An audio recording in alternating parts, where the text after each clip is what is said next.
갑자기 괜히 부끄럽다는 생각이 들었습니다. 왜냐하면 사실은 이제 이게 선교 발표라고 하는데 사실은 저는 선교 발표가 아니라 제 개인적인 믿음의 성장 과정이라든가 그거를 일단 이 세열을 하면서 나름대로 저도 또한 더 성장하고 싶은 마음으로다가 제가 그냥 참여하기로 했습니다. 그래서 제목은 말씀드린 바대로 그대로고요. 그래서 제가 예수님의 은혜로 이제 시작하겠습니다. 예수 시작하기 전에 제가 간단히 기도하겠습니다. 사랑이 많으신 하나님 아버지 감사합니다. 제가 이 자리에서 주님 어떻게 만났고 어떻게 성장하고 있는지에 대해서 다른 분들과 이렇게 쉐어할 수 있는 귀한 시간을 주신 거에 감사드리고 제가 이 말씀을 나누는 가운데 있어서 떨지 말고 정말 주님을 영광되는 시간이 되게 할 수 있도록 도와주시기를 기도드립니다.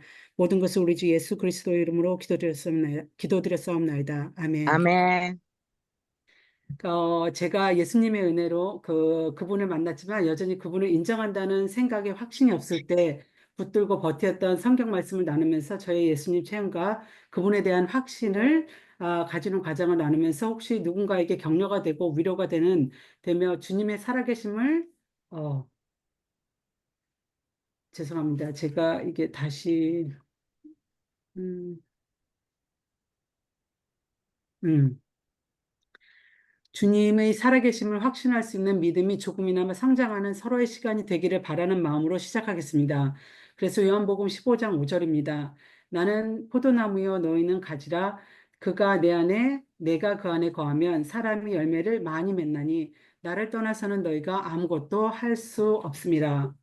안녕하세요. 제 인생 소감을 다섯 부분으로 일단 나누어 봤습니다. 첫 번째는 예수님을 만나기 전의 삶입니다. 제 이름은 김은정이고 전 1969년 서울 천호동에서 태어났습니다. 저는 일남 이녀 중 장녀로 태어났고 맞이라는 이유로 부모님의 사랑을 많이 받고 자랐다고 생각합니다.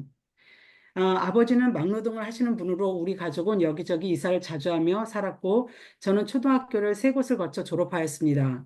다행히도 마지막 초등학교를 기점으로 우리는 이사를 다니지 않았는데 이유는 저희들의 학교 생활을 돕는 데 목적이 있었다는 생각을 해봅니다. 아버지는 종교가 없으셨으나 기회가 될 때마다 너희는 교회에 나가라 하시곤 하셨습니다.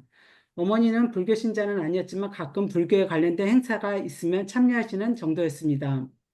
전 중학교 때까지 무척 쾌활하고 활동적이며 낙천적인 학생이었습니다. 고등학교를 들어가면서 우리 집안이 가난하다는 것을 깊게 느끼며 내가 별로 할 수 있는 일이 없다는 것을 깨닫게 되었습니다. 물론 졸업 후 바로 조그만 사무실 여직원으로 일을 시작하게 되었습니다. 별로 만족할 수 없어 속기학원을 등록했고 다니면서 또 다단계 판매를 시도했습니다. 꿈과 희망을 갖고 돈과 명예를 쫓는 일이었으나 둘 다 몇 달을 못 버티고 그만두었습니다. 졸업 후 친구를 만났는데 그 친구는 1년 동안 간호조무사 학원을 다녀 졸업하고 혈액원에 취업했다는 친구의 성공담을 듣게 되었습니다.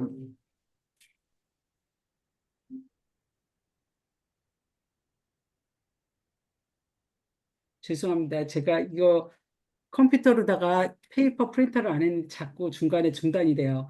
죄송합니다.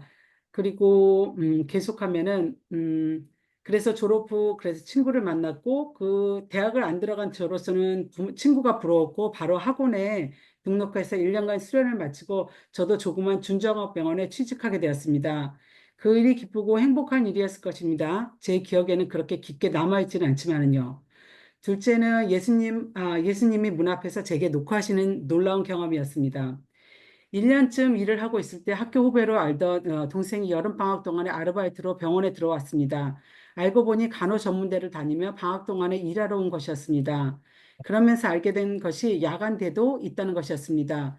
전 부모님께 상의 아닌 통보를 하며 대학을 가기 위해 학원을 다녀야겠다고 했고 바로 실천해야 했습니다. 물론 부모님은 반대하셨죠.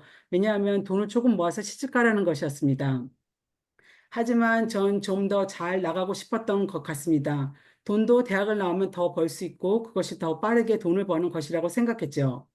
이 당시 여동생이 다니는 교회 목사님과 사모님이 저희를 신방하시면서 교회에 나올 것을 권면하셨지만 제 안에 있던 꿈이 그분들의 초대보다 더 중요했고 제게는 학교 들어가는 것이 더 필요했었습니다. 당연히 거절하며 나중에 갈게요라고 만날 때마다 대답했습니다. 하지만 한 가지 믿지는 않았지만 마음속으로 하나님께 기도했습니다. 제가 대학에 붙으면 교회에 나갈게요. 학원은 열심히 다녔지만 공부가 쉽지는 않았습니다. 대학 시험을 보았지만 결과는 예상할 수 없었어요. 그런데 제가 대학에 붙었다는 것이었습니다. 제일 먼저 무엇을 생각했는지 기억이 나지는 않지만 제가 교회에 나가야 한다는 생각만은 절실했습니다. 왜냐하면 제가 하나님께 기도했고 그걸 들어주셨다는 생각이 확신이 있었습니다. 그래서 목사님과 성경 공부를 시작하고 주일 예배에 나가기 시작하였습니다. 얼마 지나지 않아 목사님이 중고등학교 겨울 수양회에 저를 보내주셨어요. 그때 제 나이가 25살이었습니다. 프로그램에 따라 모르지만 따라했고 기도 시간이었습니다. 캄캄한 가운데 모두가 소리내어 기도했습니다. 저는 그런 분위기의 기도는 처음이어서 당황하며 눈만 감고 어찌할 바를 모르고 있을 때였습니다. 저 멀리 두세 계단 높은 곳에 누군가 문 앞에 서 계셨습니다. 문을 향해 서 계시면서 제게 물었습니다. 너는 내가 이 문을 나가기를 바라느냐? 아니면은 내게 머물기를 바라느냐? 당연히 무슨 뜻인지 잘 몰랐습니다. 그가 누구인지도 짐작도 못했습니다. 한참을 고민했습니다. 그 짧은 시간에. 하지만 그가 내 안에 있어야 할 것 같은 생각에 제게 머무르시라고 영접했습니다. 그 당시는 영접의 뜻이 무엇인지 잘 모르는 때였습니다. 최근 들어 이 상황이 요한계시록 3장 20절의 상황과 비슷한 것을 발견하고 무척 놀랐습니다. 볼지어다 내가 문 앞에 서서 두드리노니 누구든지 내 음성을 듣고 문을 열면 내가 그에게로 들어가 그와 더불어 먹고 그는 나와 더불어 먹으리라. 저같이 세상에 욕심 많은 사람에게 주신 주님의 상상도 못할 은혜에 감사할 뿐입니다. 다음 날부터 저는 무척 기뻤습니다. 무엇인지 모르지만 전 정말 모든 것이 달라 보였고 기운이 넘쳤습니다. 한겨울에 찬물로 세수해도 행복했고 창피하게 생각했던 거리 전도도 기뻤습니다. 제가 그렇게 원했던 대학 합격의 기쁨은 기억하지 못하지만 주님을 영접한 후의 기쁨은 잊을 수가 없습니다. 이런 기쁨을 말씀을 찾아 비유하면 시편 16장 11절에 보면 주께서 생명의 길을 내게 보이시리니 주의 앞에는 충만한 기쁨이 있고 주의 오른쪽에는 영원한 즐거움이 있나이다. 그때 제가 그것을 경험한 것 같습니다. 로마서 15장 13절을 보면 소망의 하나님이 모든 기쁨과 평강을 믿음 안에서 너희에게 충만하게 하사 성령의 능력으로 소망이 넘치게 하시기를 원하노라. 집에 돌아와 저는 행복의 길을 찾은 양 부모님과 친구들에게 예수님의 믿어야 한다고 말을 했습니다. 하지만 듣기는 해도 모두 시큰둥했습니다. 예수님의 초대에 대한 희망과 행복도 잠시 시간이 지나면서 공부와 일에 묻혀 서서히 흐릿해져 갔습니다. 하지만 학교를 다니는 동안 주일 예배만은 꼭 지키도록 노력했습니다. 세 번째, 예수님을 떠나는 삶이었습니다. 시간이 흘러 전 전문 간호대를 졸업하고 꼭 가고 싶은 곳은 아니었지만 뒤돌아보니 제게 맞는 한양대 구리병원에 취직하게 되었습니다.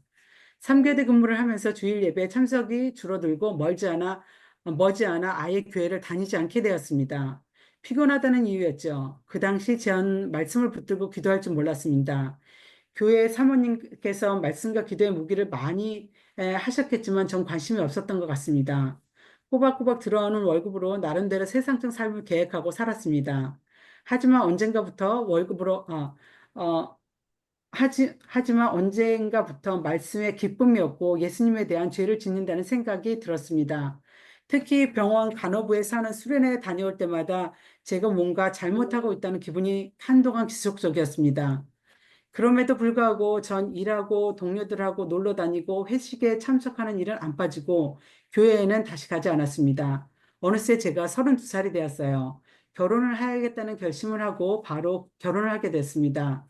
남편은 천주교단인 병원의 병리사로서 본인이 천주교인이라고 생각하는 사람이었습니다. 전 상관하지 않았습니다. 그 당시에 생각해보면, 음, 남편의 가족들은 남편을 무척 보살펴했고 남편은 책임감이 있는 사람으로 보였기 때문입니다. 전 금방 우리 딸을 가졌고 무사히 출산까지 하였습니다. 그 당시 생각해보면 전 산후우울증에 좀 있었던 것 같습니다. 사는 것이 별로 재미없고 인생이 별것 아닌 것 같이 느껴졌으니까요. 산후 휴가가 끝나고 출근을 하면서 전 저 개인적인 성장을 위해 공부를 더 해야겠다고 결심하고 바로 앵클렉스 시험에 등록했습니다. 딸은 엄마가 주로 봐주셨고 엄마의 도움이 없었다면 전 이 자리에 없었을 것입니다. 1년간의 힘든 코스를 끝내고 드디어 시험을 봤습니다. 전 시험 센터가 열리는 시간부터 닫는 시간까지 하루 종일 어렵게 시험을 봤습니다. 몇 주 뒤에 미국 간호사 합격증이 날아왔어요. 1년간의 힘든 공부를 끝내고 시험 본 좋은 결과 날아온 것입니다. 또 한 번 저는 세상적인 만족감을 다시 갖게 되었습니다. 이때부터 일사천리로 미국을 올 수 있는 기회가 열리고 가족과 상의하기도 조르기도 하면서 미국 간호사의 길로 2004년 12월에 한국을 떠났습니다. 병원의 3교대 근무를 더 이상 안 해도 되었고, 그다음 무서운 수간호사와 체임 간호사와 함께 더 이상 일하지 않아도 된다는 해방감이 있었습니다. 하지만 한 가지 제 마음속에 또 소원을 비는 기도가 생겼습니다. 교회는 나가지 않고 기도를 한 지도 얼마나 오래되었는지 기억도 안 나면서 말이죠. 제가 미국에 가면 꼭 성경 공부를 제대로 해서 예수님 말씀을 믿도록 말이죠. 사람들의 말에 의해 저의 믿음이 되게 하고 싶지가 않았습니다. 네 번째는 다시 예수님을 경험하는 삶이었습니다. 2005년부터 2014년도까지입니다. 저를 향한 주님의 사랑은 정말 지속적이셨습니다. 제가 좀 둔감하고 빨리 생각을 정리를 하기 싫어하는 사람이라 미국 온 지 20년이 되는 지금 되돌아보면 전 주님의 은혜를 넘치도록 받았음을 선포하지 않을 수가 없습니다. 같이 온 간호사 중 한 사람이 여기 계신 사라초이 목사님과 함께 한국에서 말씀 공부를 했었고, 뉴욕에 오자마자 연락이 다 몇몇의 다른 간호사들과 함께 우리를 성경 공부에 초대받았습니다. 처음에 목적이 성경 공부가 아닌 영어 공부였습니다. 집도 목자님이 계신 가까운 곳으로 얻었습니다. 우린 사라초이 목자님의 식사 초대도 자주 받았습니다. 목자님의 사랑이셨어요. 제가 한 기도는 또 완벽하게 이루어졌습니다. 제가 무엇이 간데. 하지만 교만스럽고 변덕스러운 저의 마음은 매주 교회에 가기를 꺼려했고, 교회 수련회 가자고 하며 안 갈 수 있는 변명거리를 찾고 있는 저를 발견했습니다. 한국말로도 말씀을 모르는 제가 영어로 성경 공부를 한다고 그것을 제대로 알아들었을 리 없었지만 꾸준히 하려고 노력했습니다. 처음에는 좀 영어가 나아지는가 보다 말씀이 무슨 말인지 알 것 같다는 만족감을 들기도 했습니다. 언제인지는 정확하게 기억나지는 않지만 못하는 영어로 제가 헤나블레싱 같은 교회에 있는 헤나블레싱 목자의 도움으로 수련회에 가서 간증을 하는 기회를 갖게 되었습니다. 간증의 내용은 생각나지 않습니다. 그런데 제가 준비도 하지 않은 말을 시작하는 간증으로 시작되었습니다. 오늘 목사님의 말씀같이 하나님은 사랑이다라는 말씀이었습니다. 하나님이 여러분 모두를 사랑하세요라는 말과 하나님은 사랑이에요라는 말을 하며 저는 눈시울이 붉어지는 성령님의 제 안에 계심을 경험하였습니다. 그때는 역시 성령님의 인도함을 인식하지 못했지만 저로서는 또 다른 형태로 하나님이 함께하는 경험이었습니다. 또 제가 무엇이간데 라는 경험입니다. 5, 6년이 지나면서부터 말씀이 귀에 조금씩 들어온다는 것을 알게 되었습니다. 제가 미국 와서 그래도 예수님에 대한 믿음을 키우려고 했는데 5, 6년이 지나도 제가 아무것도 모르고 있다라는 생각이 들었을 때 저에 대해 실망했고 제가 사실 믿음이라는 뜬구름을 잡고 있는 느낌이었습니다. 이때 제가 살아계신 예수님이 있다는 사실을 믿음과 확신으로 제가 거듭나게 하기 위해 제가 살기 위해 붙들었던 구절이 처음 말씀드린 요한복음 15장 5절입니다. 다시 말씀드리면 나는 포도나무요 너희는 가지라 내가 그가 내 안에 내가 그 안에 거하면 사람이 열매를 많이 맺나니 나를 떠나서는 너희가 아무것도 할 수 없음이라. 아멘. 그래서 살아있는 포도나무에 살아있는 한 알의 포도알이 되기 위해 예수님을 붙들고 있었습니다. 이런 가운데 제가 영주권 서류의 진행은 오르무중이었고 다니던 병원은 재정난으로 닫았습니다. 여기 계신 파울라 목자님의 덕분으로 지금 현재 병원에서 2010년부터 다니게 되었습니다. 이러는 동안에 저는 또 말씀 공부를 더 좋아하게 되었고 수련회 가는 것도 처음보다는 더 주저없이 가게 되었습니다. 믿음이 조금 자랐다고 생각했었습니다. 하지만 2012년 우여곡절 끝에 영주권 서류가 나오겠지라는 희망을 갖고 있는데 다시 병원 재정에 대한 서류를 추가로 제출하라는 연락을 받았습니다. 전 정말 싫었습니다. 이런 상황을 다시 슈퍼바이저에게 부탁하는 것이 정말 싫었고 지친다는 생각이 가득 차 있었으며 그만하고 싶다는 생각이었습니다. 벌써 8년째 서류와 관련된 일이 해결되지 않았기 때문입니다. 마지막 안간힘을 쓰며 필요한 서류를 마련하며 제출하였습니다. 이번에 안 되면 나도 모른다. 이제 그만하지 하는 포기하는 마음이 생겼습니다. 이런 복잡한 마음 가운데 간헐적 기도를 하였습니다. 이때 주님이 저에게 커다란 말씀을 생각나게 하시고 그 말씀을 통해 제 근심이 사라지는 기쁨이 충만하는 경험을 또 다시 하게 되었습니다. 데살로니아 전서 5장 16절에서 18절. 항상 기뻐하라, 쉬지 말고 기도하라, 범사에 감사하라. 이것이 그리스도 예수 안에서 너희를 향하신 하나님의 뜻이니라. 저를 감동시킨 문장은 하나님의 뜻이라는 말씀이었습니다. 잘은 모르지만 하나님이 나의 아버지로 느껴졌으며 아버지가 제게 이렇게 말씀하시는 것 같았습니다. 기뻐하고 기도하고 모든 것에 감사해. 나머지는 내가 알아서 해지 마. 정말 폭탄을 맞은 듯한 느낌이었습니다. 제 모든 근심이 사라지고 그냥 또 기뻤습니다. 그리고 2013년 저의 가정은 드디어 영주권을 받았습니다. 다섯 번째 마지막으로 열매 맺는 삶을 향하여입니다. 처음에 저는 지역사회 작은 교회 목사님과 사모님 덕분으로 그리고 더 나아가서는 지금의 같은 교회 목자님들의 끊임없는 기도의 덕분으로 20년 동안에 하나님과 예수님과 성령님을 만나는 엄청난 체험을 하였습니다. 크지는 않지만 작은 믿음의 씨앗으로 또다시 10년이라는 세월을 UBF에서 신앙생활을 해왔습니다. 지금은 주일 예배를 빼먹고 싶다거나 1년에 2번 있는 교회 수련회 안에 안 가고 싶다는 생각이 거의 안 들 정도로 주님의 사랑이 자란 듯합니다. 다행히도 이제 주말 근무를 안 해도 되는 직업으로 바뀌어 매주 말씀을 듣고 예수님을 볼 수 있는 특권까지 가지게 되었습니다. 할렐루야. 아멘.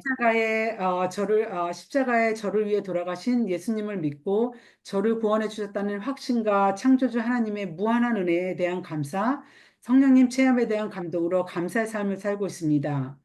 2년 전에는 정말 세례를 받고 싶다는 제 말에 담임 목사님으로부터 세례도 받았습니다. 하지만 한 가지 제가 회개할 것은 전 아직까지도 나만의 믿음을 지키기에만 충실하려는 이기적인 믿음으로 주님이 주시는 사명에 대해서는 여전히 소홀함을 벗어나지 못하고 있습니다. 저희 교회에 남아있는 동안 항상 마음에 걸리는 것이 전도에 대한 무책임한 행동이었습니다. 저희 교회는 대학생 선교에 사명감을 두고 있으나 제가 처음부터 이 교회의 목적이 좋아서 들어왔다기보다는 성경 공부하는 것이 좋아서 시작하는 것이었습니다. 그때 이미 저는 아이가 있는 엄마이었습니다. 미국에 처음에 와서 삶의 기반을 잡는 것이 우선이라고 생각하고 시작했던 저의 출발점은 대학 선교를 모티브로 두고 시작했던 선교사님들과는 달랐습니다. 말씀 공부를 할수록 삶의 방향이 세상에 두는 것이 아니라 천국에 두는 것이 맞고 그곳에서 만날 가족들을 더 많이 만드는 것이 진정한 현재의 생활의 중심이 되어야 하는 것을 또 깨닫고 있었습니다. 이런 반복적인 회개와 습관이 계속되고 있는 가운데 사라 목자님이 저에게 인생 소감을 이곳에서 발표하라고 말씀하셨습니다. 제가 지금껏 사라 목자님을 보고 배운 것 중에 하나가 그냥 순종하는 것이었습니다. 그런 가운데 성령님의 도움으로 모든 일이 순조롭게 된다는 하나님의 도움을 경험하시는 것이었죠. 그래서 저도 그런 사라 목자님에 따라 순종을 배우고자 이 자리에 서게 되었습니다. 드디어 소감 발표를 하루 전날 이런 생각이 들었습니다. 제가 어떤 분들 앞에서 제의 신앙 고백을 하는 걸까? 왜 주님은 이런 자리를 저에게 주시는 걸까? 그 대답을 저는 오늘의 말씀 구절에서 찾은 듯 했습니다. 디모데전서 6장 12절을 보면 사도 바울이 디모데에게 주는 권면의 말씀이 있습니다. 이 말씀이 제게도 메시지로 다가왔습니다. 믿음의 선한 싸움을 싸우라. 영생을 취하라. 이를 위하여 네게 부르심을 받았고 많은 증인 앞에서 선한 증언을 하였도다. 여러 면에 부족하지만 저에게는 또한 마태복음 6장 33절 말씀을 따라 사는 삶을 살 수 있기를 기도합니다. 그런즉 너희는 먼저 그의 나라와 그의 의를 구하라. 그리하면 이 모든 것을 너희에게 더하시리라. 그리하기 위해서는 저는 또다시 요한복음 15장 5절 말씀을 붙들 것입니다. 나는 포도나무요 너희는 가지라. 그가 내 안에 내가 그 안에 거하면 사람이 열매를 많이 맺나니 나를 떠나서는 너희가 아무것도 할 수 없습니다. 감사합니다.